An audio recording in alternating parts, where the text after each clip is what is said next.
সুবক্তা, তর্কপ্রিয় বাঙালি, কথার পিঠে কথা সাজালে মন্ত্রমুগ্ধ, অতি বড় বিরোধীও। হৃদয়ে কমল দল বিকশিত সেই কতকাল আগে। সঙ্গে ছিলেন, সঙ্গ ছাড়েননি। বিশ্বাস করেন মাছে ভাতে ছাড়া বাঙালি হয় না। কথায় কথায় শুনিয়ে দেন বাংলা কবিতার দু চার পংক্তি। বিজেপির বহিরাগত বদনাম ঘোচানোর মধ্যবিত্ত পোস্টার বয়। ভোটের অঙ্কে আপাতত দ্বিতীয়।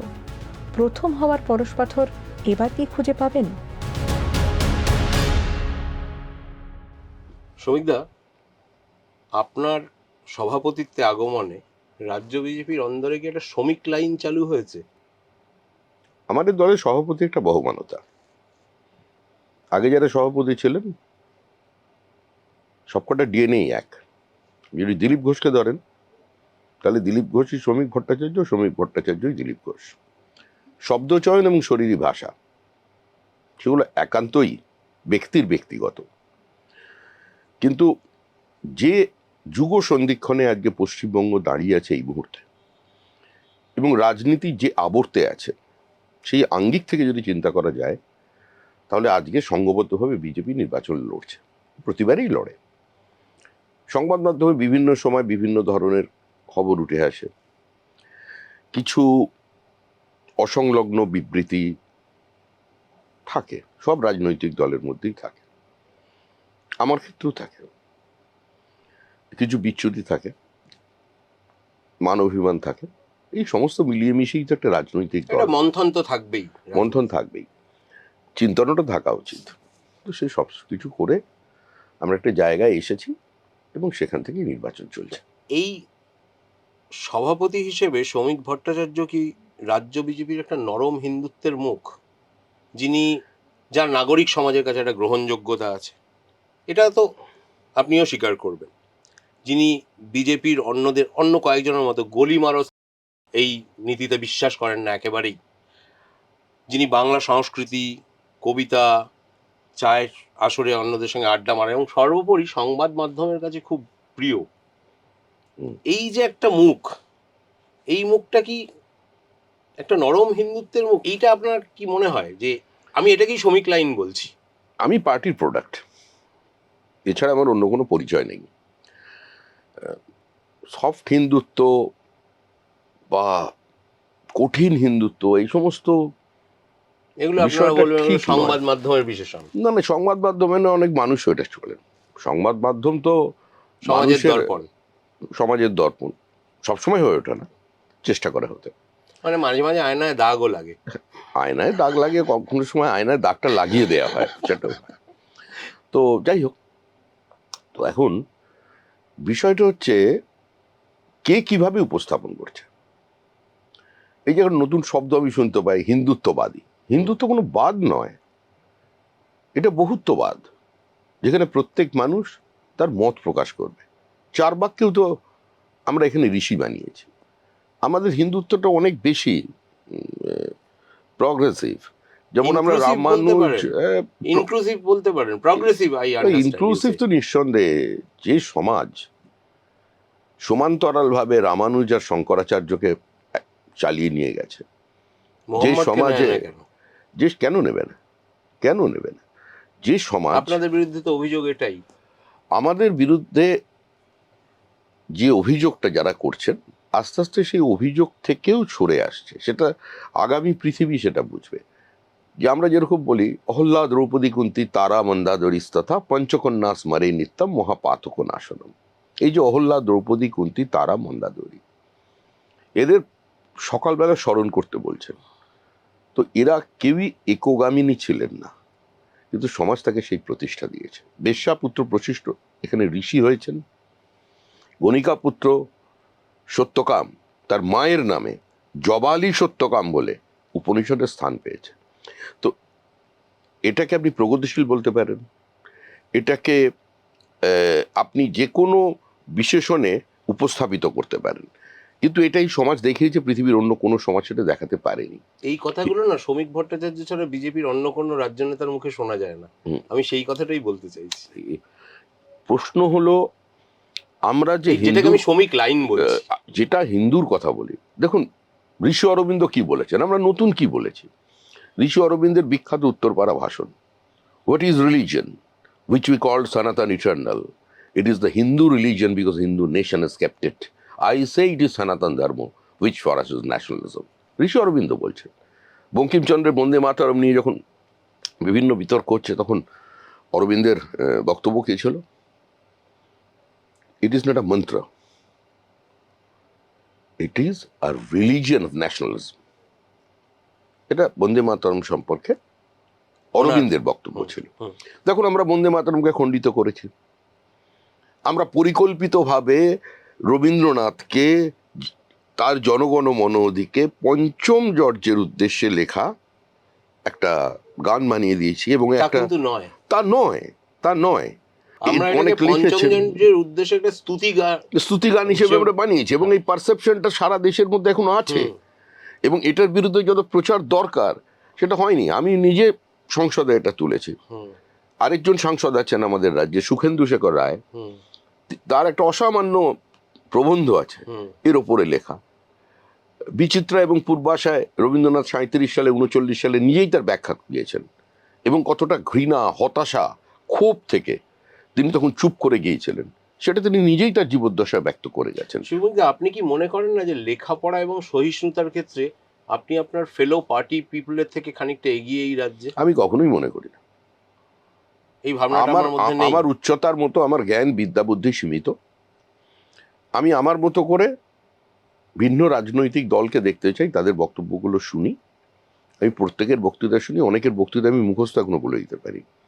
যে প্রিয়রঞ্জন দাসমুন্সী, বুদ্ধদেব ভট্টাচার্য, জ্যোতি বসু বলুন, কিংবা আপনি বিনয় চৌধুরীর মমতা বন্দ্যোপাধ্যায়ের বক্তৃতা কেমন লাগে? মমতা বন্দ্যোপাধ্যায় কথা বলেন, মমতা বন্দ্যোপাধ্যায় অসামান্য। দেখুন, মমতা বন্দ্যোপাধ্যায়, তার সঙ্গে তুলনা শুধুমাত্র তারই হতে পারে, অন্য কারোর হতে পারে না। এবং মমতা বন্দ্যোপাধ্যায়ের মধ্যে একটা নো নিউসেন্স ব্যাপার আছে। মমতা বন্দ্যোপাধ্যায়ের একটা আবেগ জড়ানো উদ্ধত্ত আছে। এখন সেটা নিয়ে উনি অনেক সময় অনেক কিছু করেন। ওনারটা কি বক্তৃতা না কমিউনিকেশন? দেখুন, ওনার আগে কমিউনিকেশন ছিল, ওনার বক্তৃতা ছিল না। ওনার একটা অস্থির পদচারণা ছিল, উনি রিলেট করতে পারতেন মানুষকে। উনি এখানে তথাকথিত পরিবর্তন ঘটাতে পেরেছিলেন যে সিপিএম হারতে পারে, সিপিএমকে হারানো যেতে পারে, এই বিশ্বাসটা তিনি প্রতিষ্ঠা করতে পেরেছেন। তথাকথিত কেন বললেন? তথাকথিত এই কারণেই বললাম যে মমতা বন্দ্যোপাধ্যায়ের থেকে মানুষের প্রত্যাশা ছিল অনেক বেশি, কিন্তু গত 15 বছরে উনি যা দেখিয়ে গিয়েছেন, ওনার দল যা দেখিয়ে গিয়েছে, এবং বিশেষ করে ওনার সোনার টুকরো ভাইরা যা করে গিয়েছেন, তারপরে মানুষ তাকে একটা দুঃস্বপ্ন বলে মনে হয়। আমি বলেছিলাম 2011 সালে যে এখন এই মুহূর্তে পশ্চিমবঙ্গের মানুষের চোখে মুখ্যমন্ত্রী স্বপ্নের মেঘবালিকা। আর আজকে আমিই বলছি ঠাকুরমার ঝুলি, জানি না কেন এমন হয়, তুমি আর নেই সে তুমি। শ্রমিক ভট্টাচার্যকে অনেকে না বামপন্থী বিজেপি বলেন। তার কারণ দলের মঞ্চে আপনি সাংস্কৃতিক রাষ্ট্রবাদের পাশাপাশি ব্যক্তি জীবনে সুনীল শক্তি আপনার খুব অবিচ্ছেদ্য অঙ্গ। আপনার বাম জমানায় অনেক বামপন্থী নেতার সঙ্গে আপনার ভয়ঙ্কর সুসম্পর্ক ছিল, ব্যক্তিগত সম্পর্ক এখনো আছে। হ্যাঁ, এমনকি বামপন্থা থেকে যারা তৃণমূলে গিয়েছেন তাদের সঙ্গে আপনার সুসম্পর্ক আছে। আপনি একটু লেফট ঘেঁষা, দক্ষিণ লেফট টু সেন্টার, এটার একটা ন্যারেটিভ তৈরি হয়েছিল বহু যুগ আগে, কিন্তু এখন সেন্টার কোনটা, লেফট কোনটা, মানে রাইট কোনটা, এটাই এখন মানুষ ঠিক বুঝে উঠতে পারছে না। আসলে রাজনীতির পরিভাষাটা বদলেছে, পৃথিবীব্যাপী বদলেছে। Today's religion is democracy and today's politics is development. আজকের যে তরুণ প্রজন্ম কিন্তু আমাদের যুগে যেটা হতো স্টালিন ট্রটস্কি দ্বন্দ্ব বা গ্লাসনোস্ট পেরেস্ট্রোইকা, পূর্ব ইউরোপ থেকে কমিউনিজম চলে যাচ্ছে, আবার তার কিছুদিন পরে অন্য নামে বামপন্থীরা ফিরতে চাইছেন কিন্তু সফল হচ্ছে না।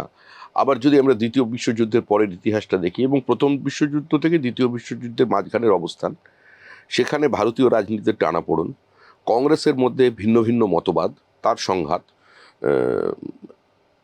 লোকমান্য তিলকের একটা অবস্থান। আবার এখানে আমরা যদি দেখি বিপিন চন্দ্র পালের হঠাৎ রাজনীতি থেকে অবসর নিয়ে চলে যাওয়া, বিদ্যাসাগরের কাছে প্রস্তাব নিয়ে যাওয়া কংগ্রেসের মঞ্চে সভাপতিত্ব করার জন্য।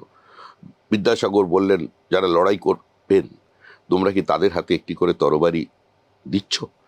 তা সেটা বললেন পথটা আমাদের নয়, বিদ্যাসাগর সরে এলেন। তো এই পুরো বিষয়টা যদি দেখে, এর মধ্যে অবশ্যই আর্য সমাজ আছে, হুম। এর মধ্যে অবশ্যই স্বামী প্রণবানন্দ আছেন, অবশ্যই ব্রাহ্ম সমাজ আছে, রবীন্দ্রনাথ আছেন, প্রত্যেকের নিজস্ব অবস্থান আছেন। এবং সেই সময়ে যদি আমরা 1910 থেকে আমরা 1947-এর ইতিহাসটা পশ্চিমবঙ্গে দেখি, এবং পরবর্তী যুক্তফ্রন্টের আমল থেকে জরুরি অবস্থা, এর মধ্যে অনেকগুলো রাজনৈতিক স্তর পেরিয়েছে, কিছু দ্বন্দ্ব তৈরি হয়েছিল সমাজের মধ্যে, কিছু নেতৃত্ব উঠে এসেছিলেন। জ্যোতি বসু নিঃসন্দেহে, জ্যোতি বসুর একটা তার রাজনৈতিক ক্যারিশমা উচ্চতা, ছিল। একটা ক্যারিশমা তো ছিলই, এবং আপনি ক্যারিশমার থেকে কোনোদিন বড় বামপন্থায় আকৃষ্ট হননি? বামপন্থায় না, কখনোই আকৃষ্ট না। হননি কেন? আমার মনে হয় যে একটা অবৈজ্ঞানিক একটা বিষয়। হ্যাঁ, হুম, হুম, ডারউইনের তত্ত্বও যেরকম আজকে প্রাসঙ্গিক নয়, হুম। আজকের যুগে ব্রাহ্মপন্থাও প্রাসঙ্গিক নয়। দেখুন, আজকের যুগে দরিদ্র মানুষের কথা, অসহায় মানুষের কথা, প্রান্তিক মানুষের কথা বলার জন্যই বা তাদের অ্যাড্রেস করার একচেটিয়া অধিকার তো বামপন্থীদের থাকতে পারে না, মানে যারা বামপন্থী বলে মনে করেন। আর আমাদের পশ্চিমবঙ্গের সিপিআইএম তারা যাদের অনুকরণ করে, মানে আমরা যদি চীনের কথা বলি, তো চীনের চেহারাটা আজকে কি সারা পৃথিবী জুড়ে? সমিত, বামপন্থী মানে কিন্তু সিপিআইএম নয়, না। বা সিপিআইএম মানে আমি যেটা বলতে চাইছি আপনি বুঝতে পারছেন, হুম। লেফটিস্ট আর সিপিএম এই দুটো তো মানে এরকম নয় যে এটা দুটো সমান। না না, এটা দুটো সমান নয়, কিন্তু সমান বলেও কিছু মানুষ দাবি করেন, আমি সেটা মানতে পারছি না। আমার কোনো জিনিসের প্রতি যদি কোনো প্রতিবাদ করার ইচ্ছে হয়, হুম। ইস্যুটাকে আমার মনে হয় যে আমার ঠিক পথে আমি যাচ্ছি না, তাহলে আমি সেটা প্রতিবাদ করবো, সেটা আমার দলে থেকেই প্রতিবাদ করবো। আজকে নরেন্দ্র মোদী সরকারে আসবার পর প্রান্তিক মানুষের জন্য যে ধরনের প্রোগ্রাম নেওয়া হয়েছে, অসংগঠিত শ্রমিকের জন্য যা করা হয়েছে, কৃষকের জন্য যা করার প্রচেষ্টা করা হয়েছে, অনেক কিছুই পশ্চিমবঙ্গে বাস্তবায়িত হয়নি। তো সেটা তো এর আগে বামপন্থীদের যারা বন্ধু সরকার ছিলেন তারা করতে পারেননি, কিন্তু এটা নরেন্দ্র মোদী করেছেন। এখন আপনি বলতে পারেন জ্যোতি বসুকে প্রধানমন্ত্রী না করাটা ঐতিহাসিক ভুল ছিল, জ্যোতি বসু যদি প্রধানমন্ত্রী হতেন তাহলে হয়তো কিছু করতে পারতেন। তো এগুলো ইফস অ্যান্ড বার্ডস নিয়ে তো চলবে না, তো আমরা যে মাসির গোপ পেয়েছি গজালে মামা হতো কিনা সেই রকম। তো এগুলো নিয়ে সমিত, চলবে না। আপনি কবে থেকে ঠিক করলেন যে আপনি রাজনীতিতেই নিজেকে সমর্পণ করবেন? যেদিন অটল বিহারী বাজপেয়ী হেরে গেলেন, আচ্ছা। যেদিন অটল বিহারী বাজপেয়ীর হারটা দেখলাম, হুম, হুম। সেদিন থেকে বললাম আর কিছু করার নেই, পলিটিক্স মানে আপনি সংসদে হারের কথা বলছেন, অনাস্থা ভোটে? না নাকি না না না, গোয়ালিয়র? আমি গোয়ালিয়রে ওনার হারের কথা আচ্ছা, বলছি। আচ্ছা, ইন্দিরা গান্ধীর মৃত্যুর পরে হ্যাঁ, হ্যাঁ, হ্যাঁ। খুব একটা মজার গল্প আছে। জঙ্গিপুরে আমাদের প্রার্থী ছিলেন অনিমা বসু। হুম। তা আমি জঙ্গিপুরে প্রচার করতে গিয়েছিলাম, বিজেপির প্রার্থী। তা করে আমি এসেছি, শিবপুরে থাকি তখন। তখন আমাদের পাড়ায় একটা ছোট্ট দোকান ছিল, কার্তিকদার দোকান, সিঙ্গাড়া বিক্রি হতো, ছোট্ট সিঙ্গাড়া। হুম, হুম। তা সেবারে প্রথম সেফোলজি শুরু হচ্ছে, বিনোদ দুয়ার, আমাদের হুম, প্রণয় রায়। প্রণয় রায় দুজন করছেন। তা আমাদের ক্লাব ঘরে একটা টিভি চলছে পাড়ায়, তা আমরা সব বন্ধু বান্ধব আছি। তা আমাকে দেখে বলতে একটা পার্টি বেলি না বিজেপি, একটা নামই বোঝে, কারণ তখন আধ ঘন্টা বক্তৃতা করলে তো মোটা 15 মিনিট বলতে হতো আমরা জনতা পার্টি নই, আমরা ভারতীয় জনতা পার্টি। তা প্রথম ফল বেরোলো, অন্ধ্রপ্রদেশে বিজেপি প্রার্থী জঙ্গা রেড্ডি তার নিকটতম প্রতিদ্বন্দ্বী অন্ধ্রপ্রদেশের প্রাক্তন মুখ্যমন্ত্রী এবং কেন্দ্রীয় মন্ত্রী শ্রী পিভি নরসিমা রাওকে পরাজিত করেছেন 35,000 না 60,000। সবাই হই হই করে উঠলো, আরে আরে শ্রমিক তোর পার্টি প্রথম ঘোষণা। তবে কার্তিকদার দোকানের মোটামুটি আমার পকেটে পয়সাও নেই, সব সিঙ্গাড়া শেষ হয়ে গেল, সবাই খাইয়ে দেওয়া হলো। স্পন্সর, হ্যাঁ, পুরো স্পন্সর। আমার আনন্দের ব্যাপার, আমার প্রার্থী জিতেছেন। তারপরে যেটা খবরটা এলো সেটা হৃদয় বিদারক। গোয়ালিয়র কেন্দ্রে বিজেপি সভাপতি এবং প্রাক্তন বিদেশ মন্ত্রী শ্রী অটল বিহারী বাজপেয়ী তার নিকটতম প্রতিদ্বন্দ্বী মাধবরাও সিন্ধিয়ার থেকে 35,000 ভোটে পিছিয়ে আছেন। সেই লিডটা বাড়তে থাকলো। আমাদের হাওড়াতেও প্রিয়রঞ্জন দাস মুন্সি সমর মুখার্জিকে হারিয়ে জিতলেন। আমার এখনো সেই প্রিয়রঞ্জন দাস মুন্সির প্রচার মনে আছে, উদয়ের পথে শুনিকার বাণী ভয় নাই ওরে ভয় নাই, নিঃশেষে প্রাণ যে করিবেছে দান, ক্ষয় নাই তার ক্ষয় নাই, নিঃশেষে জীবন দান করেছেন ইন্দিরা গান্ধী, তার আত্মার প্রতি শ্রদ্ধা জানাতে আপনারা আমাকে হাত চিহ্নে ভোট দিন। Very good orator. আমি প্রিয়রঞ্জন দাস মুন্সি বলছি, এইমাত্র আপনাদের পাড়া এলাম। তো এইভাবে ভোট হলো। 85,000 ভোটে সম্ভবত প্রিয়রঞ্জন দাস মুন্সি জিতেছিলেন, সমরবাবু তালা আমি চাবি, চাবিওয়ালা নাম হয়ে গেল। এইসব ঘটনা ঘটেছে। তো সেখানে আমি ঠিক করি না এবার রাজনীতি করব, এবং মানে বাধা that was বিপত্তি the এসছে। it moment, অটল বিহারী হ্যাঁ, বাজপেয়ী হ্যাঁ, হেরে হ্যাঁ, যাওয়া, হ্যাঁ, হ্যাঁ, হ্যাঁ। আপনাকে সিদ্ধান্ত নিয়ে সিদ্ধান্ত নিতে হলো এবং 242টা আসনে নির্বাচনে লড়ে আমরা 2টো আসন পেয়েছিলাম। হুম, তো সেদিনটাই আমি ঠিক করেছিলাম এটা করব এবং আনন্দের সঙ্গে করব। আমি পার্টি আনন্দের সঙ্গে করি এবং আমি আমার সহকর্মীদের, আমি বক্তৃতা করলে আমি আমার পার্টির কর্মীদের সঙ্গে বলি, ভাই রাজনীতিটা মারামারির জায়গা নয়, আনন্দের সঙ্গে পার্টি করো। এই যে ধরুন রাজনীতি করতে গিয়ে আপনার সাংসারিক দিকে ঘাটতি পড়েছে, আপনি কোভিডে আপনার বাবা মা খুব অল্প সময়ের ব্যবধানে চলে গেছেন, ফলে আপনি আর্থিক সমস্যায় কাটিয়েছেন, আপনার বিধায়কের পেনশনটুকু ছাড়া আর আপনার কোনো রকম রোজগার ছিল না, কিন্তু আপনি তখনও রাজনীতি, লোক লস্কর, দান ধ্যান সব বজায় রেখেছেন। না, মানে আমার এটা কি বিধায়কের করে পেনশন, পারলেন? আমার বিধায়কের পেনশনটা যদি হিসাব করেন অ্যামাউন্টটা, সেটা আমি যেখান থেকে নির্বাচিত হয়েছিলাম সেই এলাকায় এখনো খরচা করে দিই। আমার ভাই বোনেরা আমাকে দেখে, হুম, আর আমি রক্তের সম্পর্কের বাইরে কারোর থেকে কোনো অর্থ সাহায্য নিই না। হুম, তারা আমাকে দেখে আর আমার প্রয়োজন খুব কম, একটা বদ অভ্যাস আছে, হুম, হুম, সেটার জন্য একটু খরচা আছে, হুম। ব্যাস আর কিছু না, সেটা কাটিয়ে উঠবো। কিন্তু আপনাকে নাকি একবার বিদেশে গিয়ে ভিক্ষা করে খেতে হয়েছিল? না না, সেটা সেটা কি ঘটনা? আপনার আনন্দবাজার পত্রিকা সেটা স্টোরি করেছিল। হ্যাঁ, এই বিষয়টা খুব মজার। মজার হচ্ছে এখানে আমি আমার বন্ধুর কাছে গিয়েছিলাম স্যান ডিয়েগোতে, হুম, তা আর আমার বোন থাকে নিউ জার্সিতে। হুম, তা আমার যে ভগ্নী বলি সে আমার খুব বন্ধুর মতো, সে খুব পড়াশুনো করে, তো তার মানে ভারতীয় সংস্কৃতি, আপনার চেয়েও বেশি পড়াশোনা করে? প্রচুর পড়া সে। আচ্ছা। সে খুবই ভালো ছাত্র এবং ইজ ভেরি বিগ শট। হুম, ও আমাকে একটা টিকিট পাঠিয়েছিল ওর ওখানে যাওয়ার জন্য।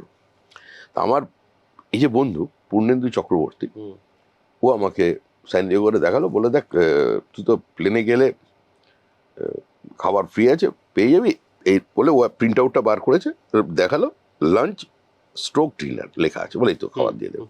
তা আমি সকালবেলা ওর বাড়ি থেকে একটা, ওর মিসেস স্কুলে পড়ায় চলে গেছে, তা একটা ধোসা খেয়ে বেরিয়ে ওর অফিসে গেলাম, একটা কফি খেলাম, ও আমাকে পৌঁছে দিয়ে এলো। তারপরে যখন উঠেছি, ওটা একটা অসাধারণ জার্নি, মানে ফ্রম নিউ ইয়র্ক এয়ারপোর্ট, আর এদিকটা হচ্ছে আপনার হ্যাঁ লস এঞ্জেলিস, হ্যাঁ ওই নিউ জার্সি এয়ারপোর্টটা মনে করতে পারছি না নাম। তো যাচ্ছি, মানে বরফ, পাহাড়, সমুদ্র, সবুজ একসঙ্গে দেখা যায়, বিভিন্ন ফ্রেম। বিভিন্ন ফ্রেম। তা ঠান্ডা জল খেলাম, তো সকালবেলা একটা ওই প্যান্টাপ্রাজল খেয়েছিলাম, হুম। এটা এমনি তো খেলে এবার খিদে পায়, রিস্ক নিয়ে নিই আর কি, যদি অ্যাসিড ফ্যাসিড হয়, জলটা খাওয়ার পর খিদে পাচ্ছে। এবারে ট্রলিতে একজন খাবার নিয়ে এলো, আমার পাশ দিয়েই চলে গেল, ফ্লাইটে বেশি যায়, উল্টো দিকে মহিলা বসছিলেন, তাকে দেখলাম যে তার খাবার দাবার নামিয়ে দিয়ে চলে গেল। তা আমি ভেবেছি মানে এবার রাইট সাইডে দিয়েছে, এবার এই দিকটা দেবে, এই লেনে পরে দেবে। তারপরে দেখলো আবার ঘোরাঘুরি হচ্ছে, আমাকে আর কিছু বলছে না। তা আমি ওদের দিকে জিজ্ঞেস করলাম, ভাই তোমরা এখানে প্রোভাইড, তো বলছে আমরা ইন্টারন্যাশনাল ফ্লাইটে খালি আমরা এটা প্রোভাইড করি, আর এটা domestic flight, you have to purchase and get me the menu. Menu দিল, তো আমি দেখে কিছু খুঁজে পাচ্ছি না। তো একটা বললো যে দেখুন একটা চিল্ড চিকেন একটা কি খাবার আছে, আমরা চিল্ড চিকেন তো ঠিক চলবে না। তখন বললেন আপনি কোথা থেকে আসছেন? তা বললাম আমি ইন্ডিয়া থেকে আসছি। বললাম আমি ইন্ডিয়ান প্যাসেঞ্জার সার্ভ করে থাকি, এটা আপনার চলবে, আপনি খেয়ে দেখুন, ভালো লাগবে। ভালো কথা। এবারে জাস্ট আমি দিয়েছে, আর প্রচণ্ড খিদে পেয়েছে। আমি এমনি খুব স্বল্পাহারী, কিন্তু খিদে পেলে খেতে হয়, একটু গ্যাস্ট্রাইটিস আছে। জাস্ট আমি তুলে খেতে যাব, সঙ্গে সঙ্গে এসে বলুন স্যার পেমেন্ট। আমি পকেট থেকে একটা $20 নোট বার করে তাকে দিলাম, বললো কার্ডে স্যার। আমি বললাম কার্ড নেই, বলি you are travelling in America without any credit card? আমি বলি ইয়েস। তো বলছে যে তুমি কোথায় যাচ্ছ? আমি going to my sister. Where you coming from? Coming from my friends house. It's amazing. বলি উই ওন্ট অ্যাকসেপ্ট ক্যাশ। কেলেঙ্কারি। তো আমি বললাম ভাই একটা কাজ করতে পেয়েছে, হবে, সামনে খাবার, পকেটে টাকা, অথচ বলছে নেবে না। তখন আমি বললাম যে আচ্ছা ভাই তুমি এটা নিয়ে নাও, হুম। আপনি আমার হয়ে পেমেন্ট করে দিন হুম। কার্ডে। বলে sir American rule is very strict, don't try to abuse it. তুলে নিয়ে চলে গেল। তারপর আমি দু একজনকে রিকোয়েস্ট করলাম, কেউ কোনো কথা শুনছে না। লাস্টে আমি পেছন দিকে দেখলাম একটা ওয়াশরুম আছে, ওখানটা গেলাম, আর ওখানেই ওদের ওই ছোট একটা Pantry-টা, কিউবে গেল, ওদের প্যান্ট্রি মতো রাখা আছে। তা আমি গিয়ে ওদের বললাম, ওরা কোনো গ্রাহ্যই করলো না আমার কথায়। আমি তো ছোটবেলা থেকে ওই তোমার পাশে দাঁড়িয়ে স্ট্রিট কর্নার করছি টুলের ওপরে, তা আমি যথারীতি একটা ভাষণ শুরু করে দিলাম। একটা ভাষণ দিলাম, আমি দেখলাম আশেপাশের কোনো প্যাসেঞ্জারের আমার দিকে তাকালো পর্যন্ত না, মানে কারোর কোনো ইন্টারেস্ট নেই। তারপর একজন সে ভদ্রলোক আমেরিকান ছিলেন, কিন্তু আমার সঙ্গে প্রথম যার ইন্টারাকশন হয়েছিল সে আমেরিকান নয়। তো সে আমাকে, বড় চেয়ারা, সে এসে আমাকে বললো, I can provide you some pride. Are you ready to accept it? কি বলো? Yes. Back to your side. আমি সিটে গিয়ে বসলাম। আমার হাতের ছোট ছোট দুটো ওই রুটি আর একটা টিস্যুর মধ্যে নিয়ে থাবাস করে থাপিয়ে দিয়ে চলে গেল। আমি জল খেয়ে ওইটা নিয়ে থাকলাম। হ্যাঁ, তো এইটা হচ্ছে পরিস্থিতি। তো এটা আমার মনে থাকবে, বেশ স্মরণীয় ঘটনা। আজও আমার ক্রেডিট কার্ড নেই, একটা ডেবিট কার্ড আছে। শ্রমিক ভট্টাচার্য কি রাহুল গান্ধী থাকবেন না দিলীপ ঘোষ হবেন? মানে আপনি কি চিরকুমার সভার ফাউন্ডার মেম্বার হয়ে থাকবেন, না দিলীপ দার মতো বিবাহ বন্ধনে আবদ্ধ হবেন? না না, আমার এখন আমি তো এখন সিনিয়র সিটিজেন। তাতে কি হয়েছে? হ্যাঁ, আর So what? না, আপনার যদি আমার কে জোর হাত করে, পাতা ভুবনে কে কথা ধরা পড়ে কে জানে। But don't you feel lonely actually? আমার না না, আমি কখনো লোনলি ফিল করি না। আমি অধিকাংশ সময় আমার পার্টি কর্মীদের সঙ্গে, আমার বন্ধুদের সঙ্গে কাটাই, তাহলে কবিতার সঙ্গে কথা বলি, আমি ঠিক আছি। মানে একা থাকারও তো বোধহয় একটা কাইন্ড অফ অ্যাডিকশন আছে। হ্যাঁ, অবশ্যই, তাই না? হুম। এটা যারা একা থাকে তারা বোঝে। কৈফিয়ত দেওয়ার কেউ নেই। না, কৈফিয়ত দেওয়ার আমাকে অনেক আছে। আমার বোন থাকে, বোনকে কৈফিয়ত দিতে হয়, বন্ধুদের কৈফিয়ত দিতে হয়। যেটা বলে যে টিভি রিমোট নিয়ে কোনো কাড়াকাড়ি নেই। না, কিন্তু শ্রমিক দা, অনেক সিরিয়াস নোট, রাজ্য সভাপতি হওয়ার আগে আপনি দলের কোনো সংগঠনের কোনো সভাপতি হন, তাই তো? না, আমি 11 বছর, যেটা মনে হয় ভারতবর্ষে কেউ নেই, আমাদের যুব শাখার পশ্চিমবঙ্গের সাধারণ সম্পাদক ছিলাম। সভাপতি একজনই তখন সাধারণ সম্পাদক থাকতো। এরপরে দলের আমি 4 টার্মের জেনারেল সেক্রেটারি ছিলাম পার্টি। আমি কোনোদিন সভাপতি শব্দটা আমার নামের পাশে কোনোদিন মন্ডল সভাপতিতেও বসেনি। এক্স্যাক্টলি, প্রথম সভাপতি রাজ্য সভাপতি। আপনার নার্ভাস লাগেনি এক ধাপে একদম রাজ্য সভাপতি? ধাপ বলে না, তখন তো জীবনের অনেক সময় পেরিয়ে গেছে। আমি তো বহু সভাপতিকে মানে অ্যাকচুয়ালি জন্মাতে দেখেছি, পাশ থেকে দেখেছি, রাজনীতিতে যোগ দিয়ে সভাপতি হতে দেখেছি। আমাদের দলের বিষয়টি এরকম নয়। আসলে আমরা সারা দিনই মোটামুটি সারা মাসে একটা নির্দিষ্ট ওই মতাদর্শগত বন্ধনের মধ্যে বা তাদের সেসব নিয়ে চিন্তা ভাবনার মধ্যে অন্য সংগঠনের সম্পর্কে একটা সম্পর্কের সঙ্গে থাকি। ফলে আমাদের কাছে না, ওই একটা ব্যাপারে হয়েছিল, প্রথম দিন অ্যাড্রেস করতে গিয়ে মাননীয় সভাপতি বলে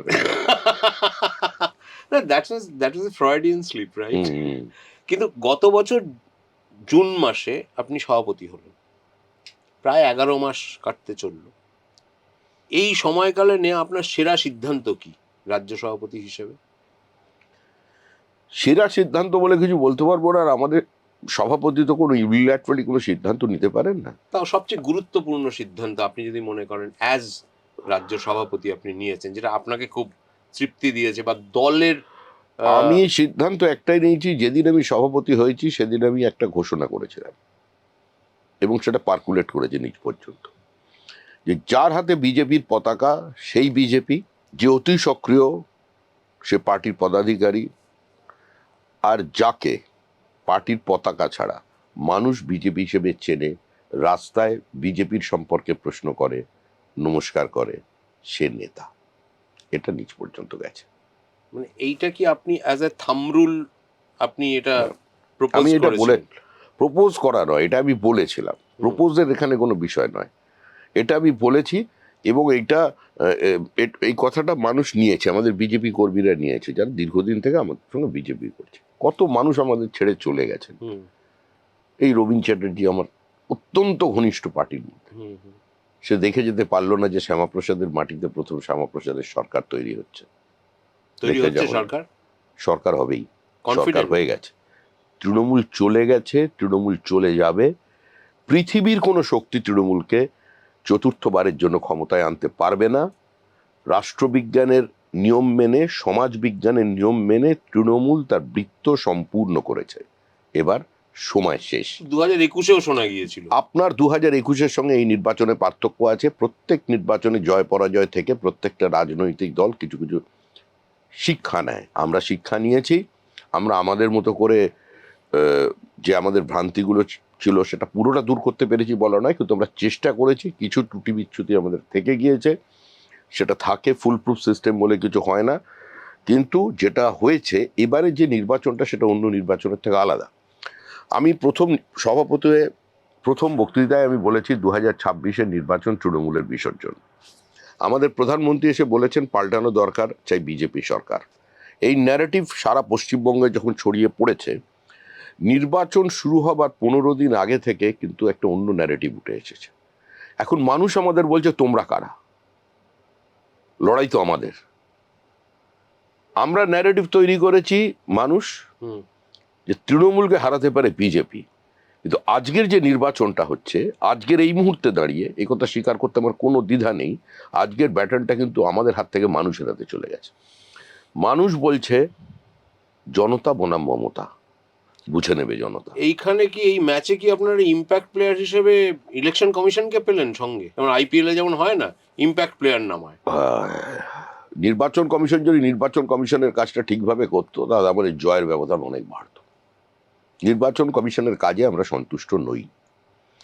যে পরিমাণ ফর্ম 7 আমরা জমা করেছি, তৃণমূল কংগ্রেস তাদের সিস্টেমকে কাজে লাগিয়ে, প্রশাসনকে কাজে লাগিয়ে, ইআরওকে কাজে লাগিয়ে সাবমিট করা ফর্মকেও সিস্টেমে আপলোড করেনি। পুলিশ কোন অধিকারে, কোন আইনে ফর্ম 7 ছিনতাই করতে পারে? তৃণমূল কংগ্রেস কিছুটা হলেও একটি বিষয় সফল, তারা বেশ কিছু অঞ্চলে সমাজের কিছু প্রতিষ্ঠিত ব্যক্তির নাম, মানে 3 জেনারেশনে কলকাতা শহরে ধরুন পরিচিত সেই পরিবারের অনেক ধান ধ্যান আছে, আমি নাম করছি না, তাদের বাড়ি 3 জন ভোটারের নাম কেটে দিল। এগুলো পরিকল্পিতভাবে করেছে। মতুয়া এলাকায় নাম কেটেছে, রাজবংশী এলাকায় নাম কেটেছে, বিজেপি লিড পেয়েছে, নাম কেটেছে। ইলেকশন কমিশনের জন্য বিজেপির কোনো সুবিধা হচ্ছে না? কোনো কোথাও সুবিধা হয়নি। ইলেকশন কমিশন এসআইআর করার চেষ্টা করেছে, কিন্তু ফুল প্রুফ এসআইআর সিস্টেমকে নামাতে পারেনি। আর বিজেপি নির্বাচন কি এর ভরসায় নির্বাচন করছে নাকি? ভোটে লড়ছে নির্বাচন কমিশনের ভরসায়। 2011 সালে পশ্চিমবঙ্গে একটা তথাকথিত পালাবদল হয়েছিল মমতা বন্দ্যোপাধ্যায়ের নেতৃত্বে। কোন এসআইআর ছিল তখন? হরিয়ানা নির্বাচনের আগে, দিল্লি নির্বাচনের আগে কোথায় এসআইআর ছিল? এসআইআর শুরু হচ্ছে বিহারে, আর 12টা রাজ্যে এসআইআর চলছে। এখানে এত হল্লা কেন? কারণ হচ্ছে একটাই, কারণ হচ্ছে মহাভারতে 1 ধৃতরাষ্ট্র, আমাদের ভোটার লিস্টে 11 জন ধৃতরাষ্ট্র।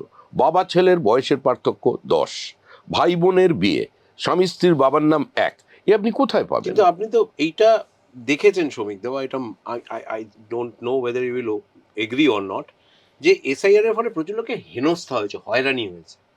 মানে এক বাড়িতে একজনের নাম কাটা গেছে, বাকিদের নাম আছে, বিভিন্ন ধরনের ক্ষোভ বিক্ষোভ ইত্যাদির কথা ভেসে আসছে। How do you react to that? যে কোনো ধরনের বড় সিদ্ধান্ত নিতে গেলে বা যে কোনো প্রক্রিয়ার মধ্যে থাকলে কিছু অসুবিধা হয়। কোলাটারাল ড্যামেজ, এটা কোলাটারাল ড্যামেজ তো আমি কখনোই বলবো না, এটা করার প্রয়োজন ছিল। এবং এটা কতটা প্রয়োজনীয় সেটা আরো কয়েক বছরের মধ্যেই পশ্চিমবঙ্গের মানুষ বুঝতে পারবে। আমরা একটা রাজ্যে বাস করি যার সঙ্গে বাংলাদেশের একটা 2200 কিলোমিটারের বেশি বর্ডার আছে। র্যাডিক্যালাইজেশন আজকে পৃথিবীর বা মানব সভ্যতার সবচেয়ে বড় শত্রু। It's a cancer to human civilisation, menace to human civilisation. আজকে তার প্রভাব আজকে পশ্চিমবঙ্গে পড়ছে এবং কিছু ডেমোগ্রাফিক চেঞ্জ হয়ে যাচ্ছে। আমাদের এই জমিটাকে ব্যবহার করে বনাঞ্চল আর সীমাঞ্চল, বিহার ঝাড়খণ্ডের ডেমোগ্রাফি বদলে যাচ্ছে। লাভ জিহাদের সঙ্গে সঙ্গে ল্যান্ড জিহাদ চলছে। এখানে কোভিডের সময় থেকে এখানে স্লিপার সেলের সংখ্যা বেড়েছে। বিভিন্ন মডিউলকে কুচবিহারকে সেন্টার করে এপিক সেন্টার বানিয়ে কোভিডের সময় তারা সারা ভারতবর্ষে ছড়িয়ে পড়ে গেছে। লস্করে তৈবার জঙ্গি কলকাতা থেকে গ্রেপ্তার হয়েছে। আইএসআইএস এর জঙ্গি যাদের গ্রেপ্তার করা হয়েছে, যারা স্বীকার করেছে তারা পশ্চিমবঙ্গে ছিল, পশ্চিমবঙ্গে ঢুকেছে বাংলাদেশ দিয়ে। একটা পোরাস বর্ডার, সেখানে যদি রাজনৈতিক ঐক্যমত্য না তৈরি হয়, সেখানে যদি সেন্ট্রাল স্টেটের ফোর্স একসঙ্গে কাজ না করে এবং জনসচেতনতা না তৈরি হয়, একটা ধর্মান্ধতা যদি গ্রাস করে ফেলে, তাহলে সেটা অত্যন্ত বিপজ্জনক অবস্থা তৈরি করে। তো নিঃসন্দেহে সেখানে এসআইআর একটা প্রক্রিয়া। একটা মানুষ মারা গেছে, বলুন তো, সে তো পৃথিবীর মায়া কাটিয়ে চলে গেছে। তো তাকে আপনি কেন আপনার বড় হৃদয় নিয়ে আপনি তাকে ধরে রাখবেন? মুখ্যমন্ত্রী যেটা বলছেন, ওনার এজেন্ডা তো পরিষ্কার, যে যারা চলে গেছে ওপরে, তারাও তো কারোর মা ছিল, তারাও তো কারোর বাবা ছিল, কারোর প্রেমিক ছিল। ওদেরকে একটু ভোটার লিস্টে জায়গা রেখে দেওয়া যায় না? মুখ্যমন্ত্রী কবি মন্নি আপনার উনি মধ্যে বলতে যে পারছেন। রসিকতার বোধটা আছে না শ্রমিক দা, this is what I call shramik line. একটা জিনিস আপনি আমায় বলুন, আপনি রাজ্য সভাপতি হওয়ার পর দিলীপ ঘোষ নতুন করে গুরুত্ব পেলেন, এটা সবাই আমরা দেখেছি। আপনি এটাকে বলতে পারেন যে এটা দলীয় ইত্যাদি ইত্যাদি। আমার প্রশ্নটা হচ্ছে, এটা কি ব্যক্তি দিলীপকে গুরুত্ব দেওয়া, নাকি আদি নেতাদের নিয়ে এসে নব্যদের বার্তা দেওয়া? আদিনব্য কোনো বিষয় নয়। Dilip Ghosh is flesh and blood of the organisation. সে বাইরে থাকবে কেন? ছিলেন, তারও দলের কিন্তু মধ্যে আপনি নিজস্ব নিয়ে একটা এসছেন। স্পেস আছে, আমি নিয়ে আসিনি। দিলীপ ঘোষ দলেই ছিলেন, দলের দিলীপ বাইরে ঘোষ কোনো দলে সময় ছিলেন। ছিলেন না। এখন দিলীপ ঘোষ কিছুটা দিলীপ ঘোষের মতো করে কথা বলেন, সে কথা নিয়ে বিতর্ক হয়, আবার কে সেই কথাগুলো কখনো কখনো আমি সামাল দিই। হ্যাঁ, তো তিনি তার মধ্যে বলে ফেলেন কখনো কখনো। শ্রমিক এখন কিন্তু ভট্টাচার্য তো কিন্তু দলেই বিষয়টা ছিলেন। না, না, আমি সবাই দলে ছিলেন, দিলীপ ঘোষও দলেই ছিলেন। দলের বাইরে হুম। কবে দিলীপ ঘোষ ছিল না, বলুন? কিন্তু দলে থাকা হুম। আর দলে সক্রিয়ভাবে থাকা, দুটোর মধ্যে তো রাজনীতিতে তফাৎ আছে শ্রমিকদা, দিলীপ না? ঘোষ রাজনীতিতে সক্রিয়ভাবেই ছিলেন। আপনি এই তো আজকে ভোট হচ্ছে ওর, কাল থেকেই দেখবেন নেমে পড়বে দক্ষিণ 24 পরগনায়। আপনি প্রথমে রাজ্যসভার সাংসদ, তারপরে সদস্যতা অভিযানের প্রধান, তারপরে রাজ্য সভাপতি। শ্রমিক ভট্টাচার্যের বৃহস্পতি কিন্তু তুঙ্গে, যা দেখা যাচ্ছে। এই বৃহস্পতি তুঙ্গে থাকতে থাকতেই কি সফলতম সভাপতি হয়ে যাবেন, রাজ্য সভাপতি, যার নেতৃত্বে দল ক্ষমতায় আসবে বলে আপনি দাবি এটা করছেন? একটা টিম গেম। ঘটনা বা দুর্ঘটনা সব চক্রে আমি লিডার এখন তাই বলেন। সভাপতি। না, না, সব লিডার বললো এটা নিজের মধ্যে একটা বাস্তব। শ্লাঘা থাকবে না? না, না, এখানে ব্যক্তি, আমি ব্যক্তিগতভাবে ওটা বিশ্বাস করি না। We are all child of destiny. এখানে কিছু করার নেই ঘটনাচক্রে। আমি এখন I know, সভাপতি শ্রমিক আছি, দা, তবে গঙ্গোত্রী থেকে গঙ্গাসাগর পর্যন্ত বিজেপির সরকার তৈরি হতে চলেছে শ্যামাপ্রসাদের মাটিতে। শ্যামাপ্রসাদের তৈরি করা মাটিতে শ্যামাপ্রসাদের সরকার তৈরি হচ্ছে। এর থেকে বড় আনন্দের আর কিছু নেই। যে এবারে প্রার্থী তালিকায় রাজ্য সভাপতির প্রভাব কতটা আছে? কত আসনে আপনার পছন্দের লোকের প্রার্থী হয়েছেন?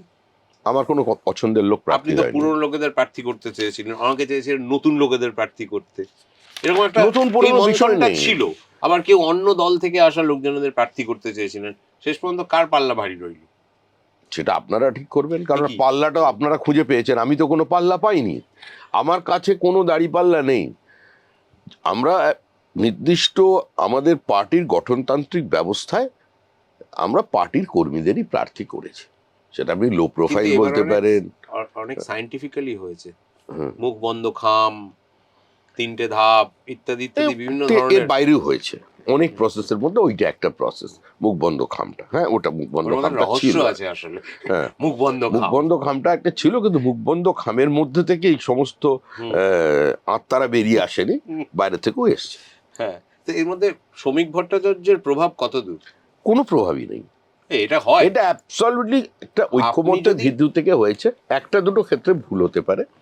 দেখুন, শ্রমিকদা, আপনি যদি বলেন রাজ্য সভাপতি হিসেবে প্রার্থী তালিকায় আপনার কোনো প্রভাব নেই, তাহলে পার্টি আপনার লোকেরা আপনাকে মানবে না। আমাকে তো পুরো ক্ষমতাহীন ভাববে। আমাকে তো পার্টির লোকেরা তো আলাদা করে কিছু ভাবে না, ওদের মতোই মানুষের মতো ভাবে। আমি তো যেরকম ছিলাম, আমার জামা কাপড় কিন্তু চলাচল তো অনেকে বলে যে আছি। শ্রমিক ভট্টাচার্য একটু পায়া ভারী হয়েছে সভাপতি হওয়ার পর। এই ভোটের প্রচারে হেলিকপ্টার ছাড়া যেতে চাইছিলেন না, নর্থ বেঙ্গলে গেলে চার্টার ফ্লাইট দিতে হবে, এইসব নাকি আপনি বলছেন। আপনার বক্তা হিসেবে ডিমান্ড আছে, of course you are a very good orator. আমি একমাত্র লক্ষ্যে জানি না যে এটা যেতে চাই না। আমাকে 2-3 বার পার্টি পাঠিয়েছে, এই কারণে আমার 2টো মিটিং মিস হয়েছে এই যাওয়ার জন্য। আমার বলরামপুরে একটা সভা ছিল, সিউড়িতে একটা সভা ছিল। আমি যখন একটা সভা করছি, সেখান থেকে বললাম পাইলটকে, বললো আপনি আমাকে সুইসাইড করতে ফোর্স করতে মানে পারেন না, ওখানে আমি যেতে পারবো না। প্রবল কালবৈশাখী আসছে, কোনো কালবৈশাখী এলো না। 2টো সভা, বলরামপুরের সভা হলো না, সিউড়ির সভা হলো না। আমি কোনোভাবেই এতে বিশ্বাসী নই, এবং আমি পার্টির যে গাড়ি দেয় সেই গাড়িতে আমি চড়ে যাই। আপনার অফিসেও ওই গাড়িতে করেই এসেছি। রাজ্য দলের প্রধান মুখপাত্র থাকার সময় শ্রমিক ভট্টাচার্যকে দলের একাংশের কাছে মাঝে মাঝে খানিকটা অপমানিত, খানিকটা অসম্মানিত হতে হয়েছে।